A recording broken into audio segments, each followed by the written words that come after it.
Hi guys, so this is a very quick video to just give a shout out to a book that I recently read called Silence in the Age of Noise by Erling Kagge. The book, this is it, very small book, a very powerful small book. Dynamites do indeed come in small packages. So Silence in the Age of Noise, for me, felt like an ode or an argument for the constant pursuit of silence in our lives. This was written by an explorer who has trekked across Antarctica and on his own, by the way, without a working radio. And so it was, I think, over 50 days of silence. And he just speaks about the power of silence, whether it is its mental benefits, its way of making us better, and the like. But it's written in such a beautiful way, which is a way that I like and don't like at the same time.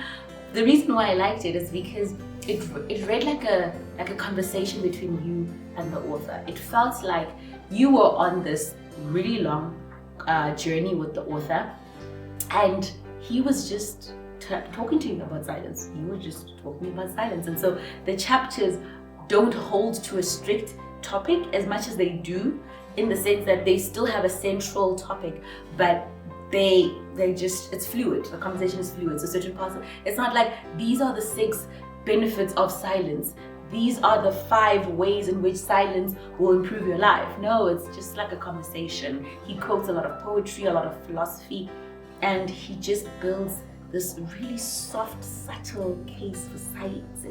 It's a beautiful way in which it's written. The reason why I didn't like it is because I couldn't quite remember the nice quotes that I liked from it. So if there's a quote that I found and I was looking for it, I couldn't remember that it was in chapter 4, the chapter that spoke about XYZ, because all the chapters spoke about a range of things. So I think that was a bit of a tricky thing, but honestly, it's really it's a minor thing. But I really loved it, and I think we live in such an age where there's just so much noise, including this YouTube video, ironically.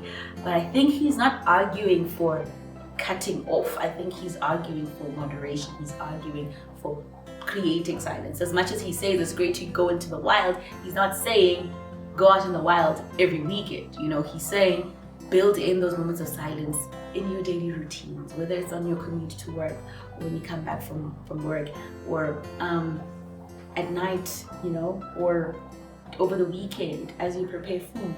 And that intentional pursuit for silence in the mundane, in the simple, in the busy, because it's so important, it's therapeutic. And I personally took that as a serious wake-up call, because I generally take time out for silence.